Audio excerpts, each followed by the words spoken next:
Hi అండి, అందరికీ నమస్కారం. నేను ఈరోజు మీతో షేర్ చేసుకోవాలనుకుంటున్న అంశం ఏదైతే ఉందో అది ఏజెన్సీ ప్రాంతానికి చెందింది. ఇక్కడ గిరిజన ప్రాంతంలో గిరిజనులకు ఒక సంజీవినిగా ఉన్నటువంటి ఒక చట్టం అయితే ఉందండి. అదే 1/70 భూ బదలాయింపు చట్టం. ఈ చట్టం ప్రకారము 5th షెడ్యూల్లో ఉన్నటువంటి గిరిజన ప్రాంతాలలో భూములపై సర్వ హక్కులు కూడా స్థానిక గిరిజనులకు మాత్రమే ఉంటాయి. ఈ చట్టం వలన ఇప్పటివరకు గిరిజనుల భూములు గిరిజనుల చేతుల్లోనే ఉన్నాయనడంలో సందేహం లేదు. ఇప్పటికే అడపాదడపా బెనామీ వ్యవస్థలు చొచ్చుకొస్తున్న నేపథ్యంలో ఈ 1/70 యాక్ట్ చట్టాన్ని సవరిస్తే భూములన్నీ కూడా గిరిజనుల చేతిలోంచి గిరిజనేతల చేతిలోకి వెళ్ళిపోతాయనడంలో ఎటువంటి సందేహం లేదు. అటువంటి భూ బదలాయింపు చట్టాన్ని సవరించాలని సుప్రీంకోర్టులో తెలంగాణ ప్రాంతానికి చెందిన కొంతమంది గిరిజనేతలు కేసు వేశారు. దాంతో స్థానిక గిరిజనుల్లో ఆందోళన మొదలైంది. ఇటీవలే గిరిజనులకు 100% ఉద్యోగ అవకాశాలు కల్పించినటువంటి జీవో నెంబర్ 3ని సుప్రీంకోర్టు రద్దుపరచగా ఉద్యోగ అవకాశాలు కోల్పోయిన గిరిజనులను ఇప్పుడు 1/70 యాక్ట్ కూడా సవరిస్తే మా భూములు మా మనుగడ ఏ విధంగా ఉంటాయనే సందిగ్ధతలోకి వెళ్ళిపోయారు. ఈ మేరకు పెద్ద ఎత్తున ఇప్పటికే ప్రతిపక్షాలు, ప్రజా సంఘాలు, గిరిజన సంఘాలు పెద్ద ఎత్తున ఆందోళన మొదలయ్యాయి.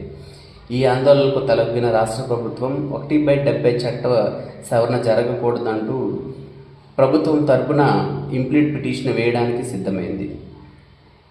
దీని మీద ఇప్పటికే ప్రకటన విడుదలైంది. ఈ నిర్ణయం ప్రజా విజయంగానే, గిరిజనుల విజయంగానే సాధించింది అని చెప్పవచ్చు. ఏదైతే వినామి పోరాటం ఫలించిందని చెప్పవచ్చు. గిరిజనుల తరపున గట్టి వాదనను సుప్రీంకోర్టులో వినిపించాల్సిన బాధ్యత ప్రభుత్వానికి ఉంది.